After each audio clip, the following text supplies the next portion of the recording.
Hi, welcome to Math Factor. Today, we will be talking about solving rational equations. So, in human perspective, the word rational means or simply means understandable and logical. So, if someone is acting in a way that is not logical, they may be acting in a way that is not predictable at all. On the other hand, in mathematics, the word has a completely different meaning. It comes from the word ratio. So that is why in mathematics, a rational number is one that can be written as the ratio of two integers or can be expressed as a quotient and is a number that can be expressed as a fraction. So just before we solve rational equation, let us differentiate rational functions, rational equations, and rational inequalities. First is rational function. Ano ba yung rational function? Rational function is in the form of f of x equal to p of x over q of x, where the numerator and the denominator are both polynomials, and q of x is not equal to 0. For example, f of x is equal to x squared plus 2x plus 3 all over x plus 1, and y is equal to 6 minus x plus 3 over x squared minus 5. So dito, kaya ito rational functions dahil meron tayong relationship between two variables, yung x and y natin dito. And take note that this f of x can be written as y. Next, we have rational equation. Rational equation is an equation having at least one rational expression. Like for example, 2 plus x over x minus 1 is equal to 8, and x over 2 is equal to 4 over x plus 9x raised to 3. So based on definition, it is having at least one rational expression. And as you can see here, isang variable lang yung makikita natin. And we can actually solve that variable. And lastly, we have rational inequality. Rational inequality is composed of at least one rational expression with an equal sign, less than or equal, less than, greater than or equal, or greater than as its inequality sign. For example, we have here 2x is greater than or equal to 7 over x plus 4, and 5 over x minus 3 is less than or equal to 2 over x. So, sa example natin ito, aside of having rational expressions, this symbol, yung mga symbols natin na to, indicated that these two are rational inequalities. Okay? So, for the next minutes, let us try to identify if the given is rational functions, rational equation, or rational inequality. Let's have the first one. First, we have x over 2x plus 1 equal to 8. Is it a rational function, equation, or inequality?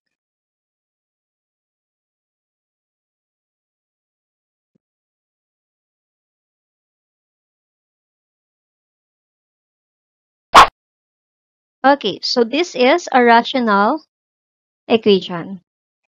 Next, we have f of x is equal to x over 5. Is it a rational function, equation, or inequality?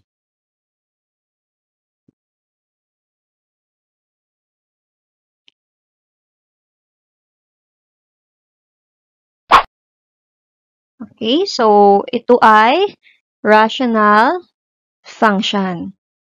Next, you have here 5 over 2x is equal to 5 plus x all over x.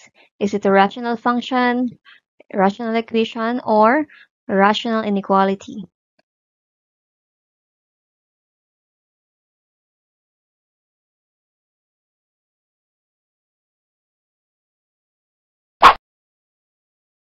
Okay, so this is a rational equation. And lastly, we have here 2x plus 1 is less than 3 over x. A rational function, equation, or inequality.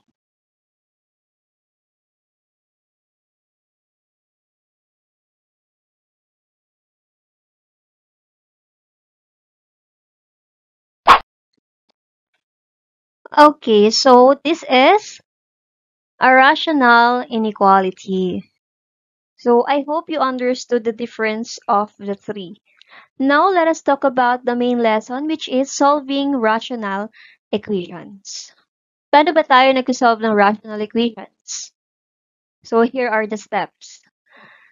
Step 1 is to multiply both sides of the equation by the least common denominator, followed by solving the equation, and finally is to check your solution or solutions.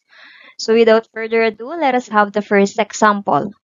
For the first example, we have here, so for x, 4 over 3x equal to 2 over 5. Again, for the first step, we're going to multiply both sides of the equation by the least common denominator. Paano ba tayo kumukuha ng LCT? So, since itong 3x and 5 na to ay walang common factor, i-multiply na lang natin to. 3x times 5, we have here 15x. Okay, so let's multiply 15x sa both sides.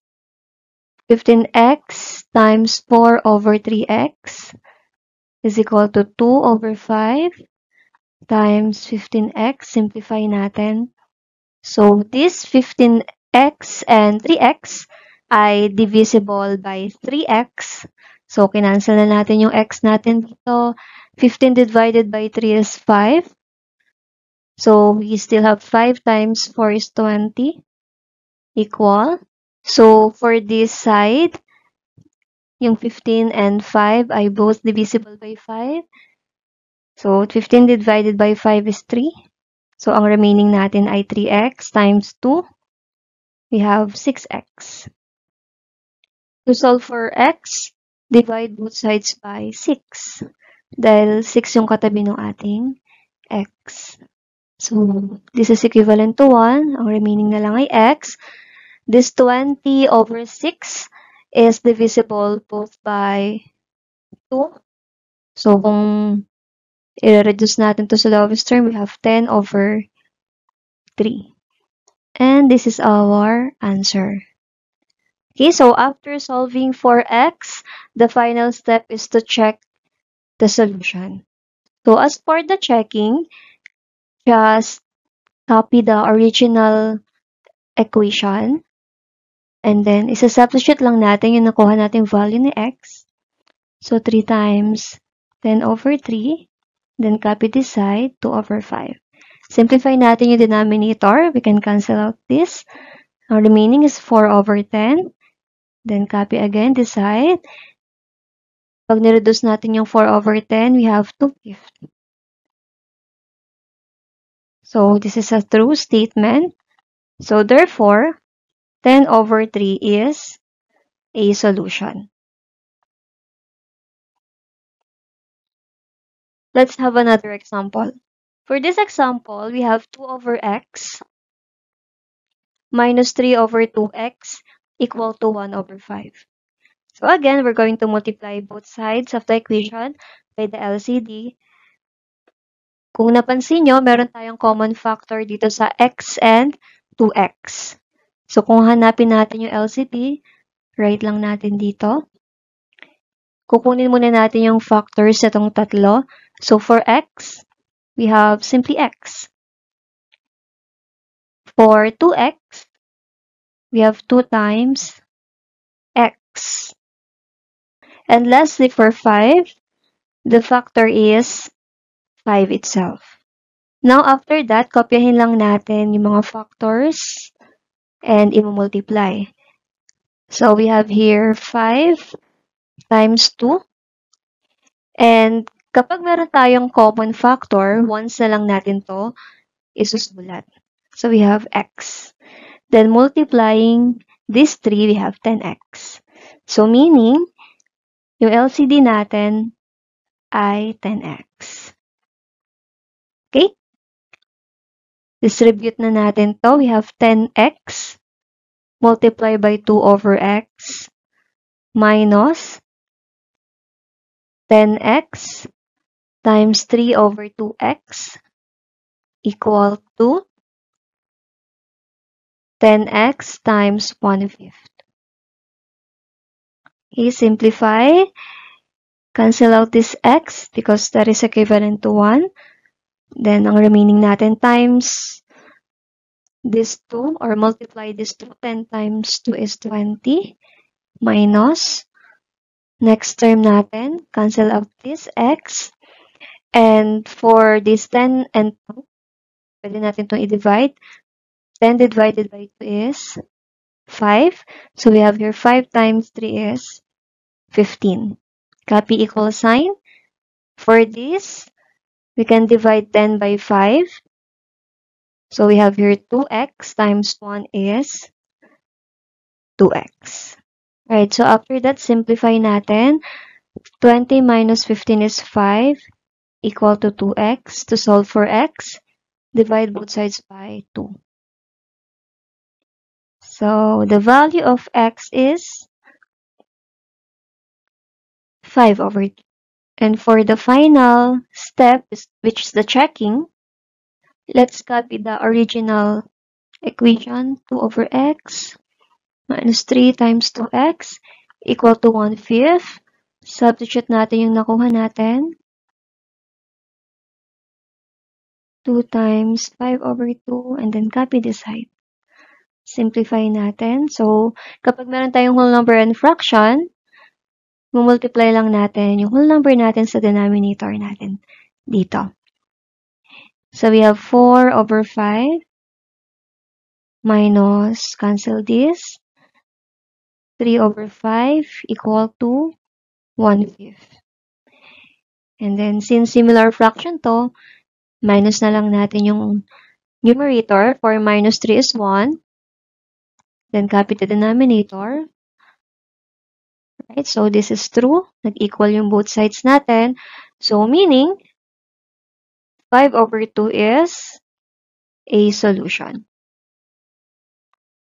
Okay, another given. We have here x plus 3 over x minus 1 equal to 4 over x minus 1. So, dito, kung napansin nyo ay same lang yung ating denominator.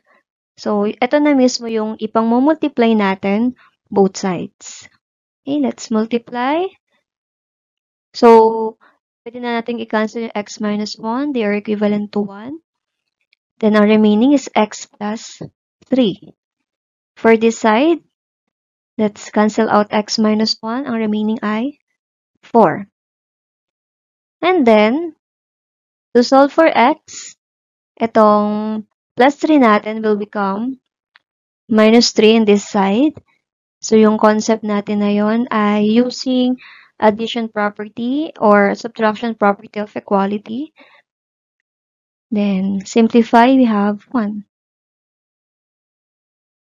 Okay, after that, let's have the checking. For the checking, we have here 1 plus 3 over 1 minus 1 is equal to 4 over 1 minus 1. Simplify it. 4 over 0 is equal to 4 over 0. And since you cannot divide by 0, so magiging undefined tayo dito. Itong 1 na nakuha natin na x doesn't satisfy the given equation. And ang tawag dito ay extraneous solution. Okay? And since ang solution natin ay extraneous, meaning wala tayong solution for this equation. So, lagay natin, therefore, there is no solution. Okay? Next given, 1 over x plus 1 is equal to 2 over 3x minus 4. So, tip lang, kapag meron tayo ditong expression lang sa both sides natin, pwede natin gawin yung cross multiplication. So, try natin to gawin. So, if we're going to cross multiply this, we have 1 times 3x minus 4 is 3x minus 4. Then, copy the equal sign. For this, copy 2 times x plus 1. Simplify natin. Copy 3x minus 4. Distribute 2x. 2 times 1 is 2. After yan, combining like terms, we have 3x minus 2x is equal to 2. This minus 4 will become plus 4 in this side. And then simplify natin. 3x minus 2x is x equal to 6. Okay, so right after that, for the checking, 1 over 6 plus 1 equal to 2 over 3 times 6 minus 4. Simplify. 1 over 7 is equal to 2 over 3 times 6 is 18 minus 4 is 14. So, kapag simplify natin to, ito ay equivalent sa 1 over 7. So, nag-equal naman pala. So, therefore, 6 is a solution. Okay, next given, 6 over x minus 9 over x minus 1 is equal to 1/4. So, for the LCT, walang common factors yung ating tatlong denominator. So, multiply na lang natin to. X times x minus 1 times 4. Pero para mas madali yung maging process natin, ito na lang muna yung i-multiply natin. You have 4x times x minus 1. Okay? Next ay distribute natin. 4x times x minus 1 times 6 over x minus 4x times x minus 1 multiplied by 9 over x minus 1 equal to 4x times x minus 1 multiplied by 1/4. Okay, side. Next, simplify. Ano ba yung pwede natin ma-cancel out dito? Itong x lang. Okay? So, ang remaining natin, 4 times x is 4x. 4 times minus 1 is minus 4. And later na lang natin i-distribute yung 6. Minus, so, dito, we can cancel out this x minus 1. Ang remaining natin ay 4x times 9, which is equivalent to 36x. And for this side, pwede natin i-cancel out yung 4. We have a remaining x times x minus 1 times 1. Let's multiply. X times x is x squared. X times 1, we have minus x. Let us distribute this. 24x minus 4 times 6, 24 minus 36x is equal to x squared minus x. And then combine natin yung like terms, these two. We have negative 12x, then copy minus 24 equal to x squared minus x. So, express natin to as quadratic or standard form ng quadratic equation. So, we have 0 is equal to x squared minus x. Lipat natin to sa kabila. Plus 12x plus 24. And then, combine natin yung like terms. X squared is 2. So, different sign. Subtract natin. Then, copy plus 24. So, nag-come up tayo sa quadratic equation or quadratic trinomial na x squared plus 11x plus 24. So, solve for x. Kunin natin yung factors na to. Factors ng last term na kapag in-add ay ang middle term. So, we have here positive 8, and positive 3. So, kukunin natin yung value ng x. We have 0 equal to x plus 8, and 0 is equal to x plus 3. Okay. Lipat natin tong positive 8. Magiging negative 8 siya dito. So, x is equal to negative 8. And for this 3, x plus 3, we have negative 3. And for the checking, we have here 6 over negative 8 minus 9 over negative 8 minus 1 equal to 1/4. So, simplify natin to. We have 3 over, or negative 3/4, and then negative, or minus 9 over negative 9 equal to 1/4. So, copy, negative 3/4. Magiging minus tapos negative plus 9 divided by 9 is 1 equal to 1/4. So, we have here, simplify natin to. Negative 3 plus 4 equal to 1/4. So, 1/4 is equal to 1/4. So, ito ay true. And for 3, try natin. 6 over negative 3 minus 9 over negative 3 minus 1 equal to 1/4. Okay, 6 divided by negative 3 is negative 2 minus 9 over negative 4 equal to 1/4. Magiging negative 2 plus 9 over 4 equal to 1/4. And then, simplify natin to. Nagiging negative 8 plus 9 over 4. And negative 8 plus 9 is 1 over 4. So, nag-equal din. So, true. Ibig sabihin, therefore, negative 8 and negative 3 are solutions. And for the last example, you have your x minus 5 over x squared minus 16 plus 1 over x plus 4 equal to 1 over x minus 4. So, kung napapansin nyo dito, itong x squared minus 16 ay difference of two squares na pwede nating express as x plus 4 and x minus 4. And makikita natin tong factors niya dito sa denominator natin na given. So, ibig sabihin, we can use this as LCD. We have x minus 5, copy lang. Then, multiply both sides by x plus 4. Ito na mismo yung gagamitin ko. Distribute natin x plus 4 times x minus 4 times x minus 5 over x squared minus 16 plus x plus 4 times x minus 4 multiplied by 1 over x plus 4 equal to this one.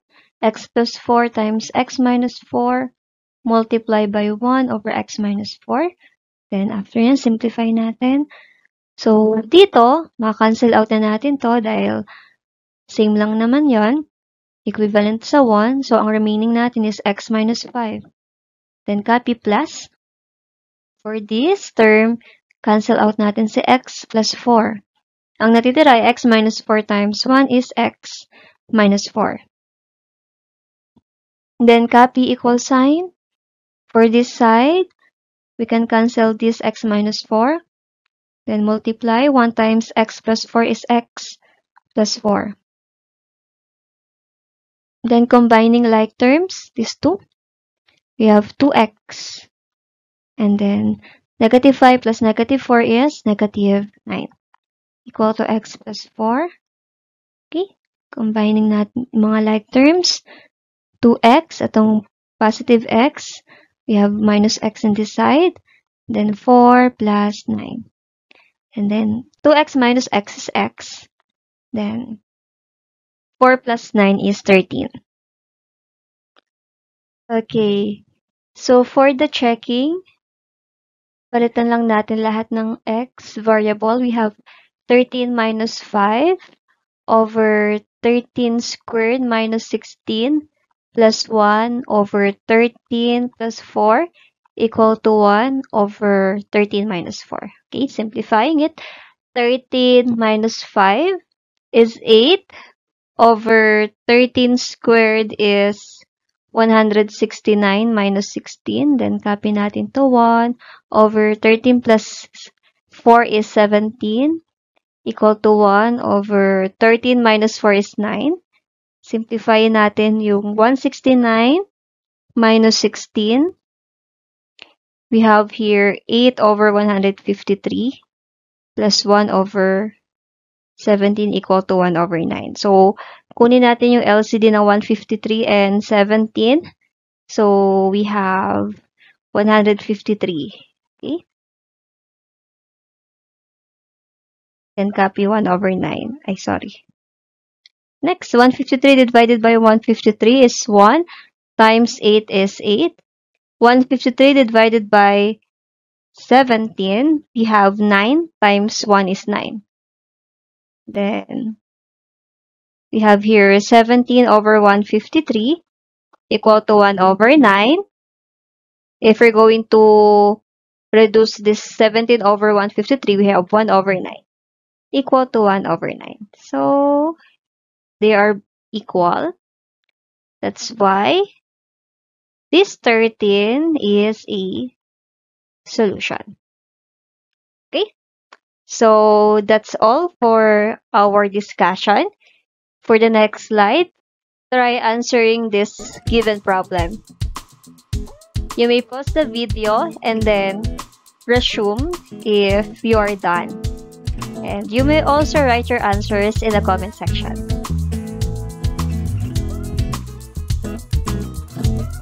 Alright, so here are the answers. For number 1 and for number 2. Great job if you got those right. If not, no worries, just keep practicing. Remember, practice makes perfect. So keep working on those rational equations. If you enjoyed this video, don't forget to like, subscribe, and hit the bell icon so you never miss a tutorial. Thanks for watching, and I will see you next time on our next episode. Bye!